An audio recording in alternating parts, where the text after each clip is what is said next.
Programme जायज़ा में फिर से हाजिर खिदमत है। आज हमारे मेहमान हैं जनाब तनवीर ज़मान ख़ान साहब, सियासी तज्ज़िया निगार और सहाफ़ी। उनके साथ पाकिस्तान पीपल्स पार्टी बरतानिया के मोहसिन बारी साहब और उनके साथ पाकिस्तान मुस्लिम लीग नून के इकबाल सिंधु साहब। गुफ्तगू हो रही है पाकिस्तान के मुस्तकबिल और ओवरसीज़ पाकिस्तानियों के किरदार के तनाजुर में। पहले हिस्से में मैंने बात की कि पाकिस्तान का महफूज मुस्तकबिल किस तरह से मुमकिन है और कौन इसकी ज़मानत दे सकता है, हमारे सियासतदान, हमारी फ़ौज या कोई और तबका।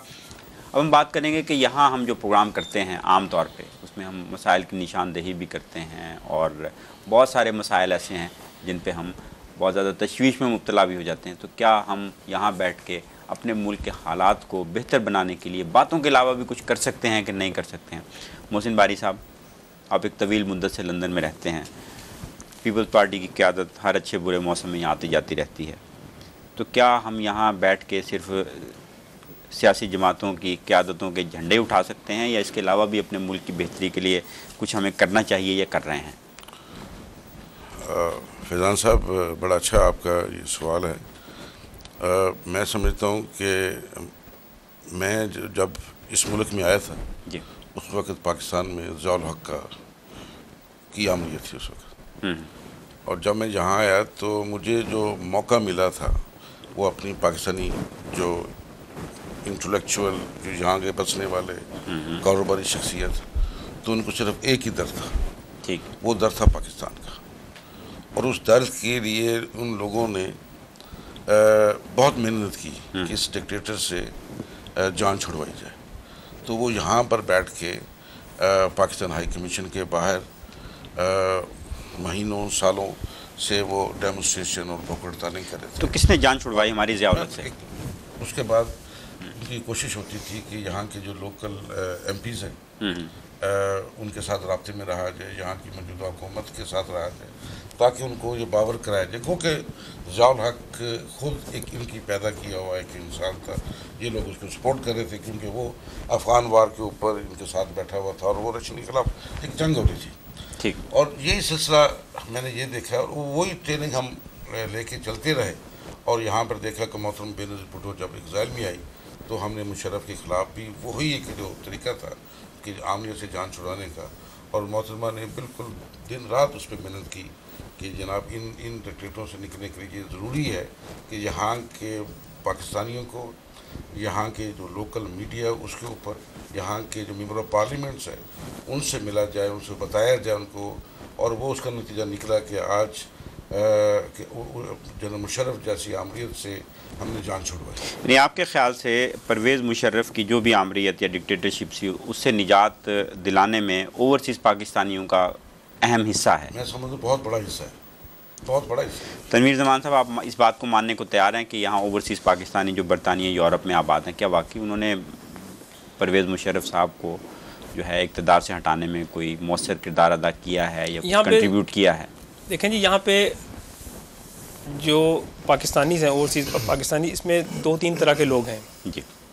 एक वो लोग हैं जो पाकिस्तान को किसी मुआशी वजूहात की बुनियाद पे छोड़ के आए। ठीक। कुछ अनासर वो हैं जो यहाँ पे सियासी बुनियादों पे पाकिस्तान में कोई डिक्टेटरशिप आ गई उस हवाले से पाकिस्तान से निकल के आए, वहाँ पे मुकदमात बन रहे थे, लोग इनसिक्योर थे, या मजहबी बुनियादों पे लोग, वहाँ पे तंग नज़री का माहौल था, फ़िरकावारियत थी, उस वजह से लोग पाकिस्तान छोड़ के आए। ये कुछ वहाँ पे रीज़न्स हैं जिन वजह से लोग पाकिस्तान छोड़ के आए। मैं समझता हूँ ये एक अलमिये की बात होती है कि लोग अपने मुल्क के अंदर जी उनको वो मौक़े मुयस्सर ना हों, वो सोच की आज़ादी भी मुयस्सर ना हो कि लोगों को अपनी धरती, अपनी ज़मीन छोड़ के कहीं गैर मुमालिक में जाके आबाद होना पड़े। ठीक, ये पाकिस्तानियों के साथ बहुत ज़्यादा हुआ। इस तरह का दूसरे ममालिक के साथ कम है, लेकिन है कि अब क्योंकि एक इम्पीरियलिज़म की जंग है दुनिया के अंदर, एक सारा सिलसिला एक खींचातानी है, उसके अंदर लोगों के लिए हर जगह पे जहाँ पे बैठे हैं वो, वहाँ की ज़मीन उनके लिए तंग है, गरीबों के लिए। ठीक, वो ज़मीन तंग है, उनको भागना पड़ता है वहाँ से अपनी जान बचाने के लिए। वो मुआशी बुनियाद, पाकिस्तान में लोग खुदकुशियाँ कर रहे हैं, पाकिस्तान में लोग अपनी औलादों को बेच रहे हैं। अब इस तरह के हालात हों तो वहाँ पे कौन वहाँ पे रहना चाहेगा? जो नौजवान है, पढ़ लिख के निकलते हैं, उनको रोज़गार नहीं मिल रहा, वो मुल्क छोड़ छोड़ के भागना चाह रहे हैं। इसी तरह कई और ममालिक में भी हो रहा है।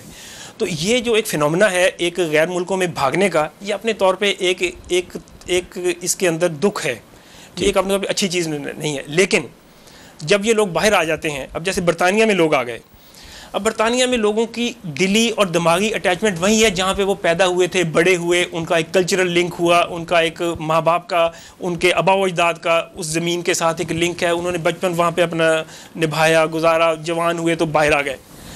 अब उनकी सोच उस मुल्क के लिए, उस धरती के लिए उनका दिल जो हर वक्त धड़कता है। ठीक, वो मुल्क को छोड़ के वो वहीं पे हैं जहाँ से छोड़ के आए थे, और उनकी एक अटैचमेंट थी, क्योंकि वो दिल से नहीं आए, वो आए थे मजबूरी से। वो मजबूरी मुआशी थी, वो सियासी थी, वो सोच की एक वहाँ पे सोच रखने पे पाबंदी थी, उस हवाले से आए, वो मजहबी हो या सियासी हो। नहीं, सवाल ये है कि परवेज़ मुशर्रफ की आमरीत से निजात के लिए इन्होंने कोई किरदार अदा किया है? मैं उस तरफ आता हूँ। अब लोगों ने यहाँ पे आके सियासी, मैं ज़ियाउल्लाह के ज़माने में मैं भी यहाँ पे उस वक्त आया था 86 में। उस वक्त ज़ियाउल्लाह का दौर जो था वो अपने अरूज पे था। उससे पहले जेलों में सियासी कारकुनों को डाला जा रहा था, लोग बाहर आ गए। बाहर भी एक जद्दोजहद मौजूद थी, क्योंकि बाहर क़यादत जो थी पाकिस्तान की जमहूरी सियासी जमातों की, वो बाहर थी। उस वजह से बाहर एक मूवमेंट ज़रूर थी। ठीक, लेकिन ज़ियाउल्लाह के जाने का जो सबब हुआ, वो ज़ियाउल्लाह के जाने का सबब भी कोई पाकिस्तान के अवाम नहीं हुए। उसने वहाँ पे अवाम ने तो 83 में मूवमेंट चलाई थी, लेकिन बिल आखिर उसको बम से उड़ाना पड़ा। वो जहाज़ तबाह हुआ, मर गया, ख़त्म हो गया सीन। तो उसके पीछे ओवरसीज़ पाकिस्तानी थे, अमेरिका था, पीपल्स पार्टी थी।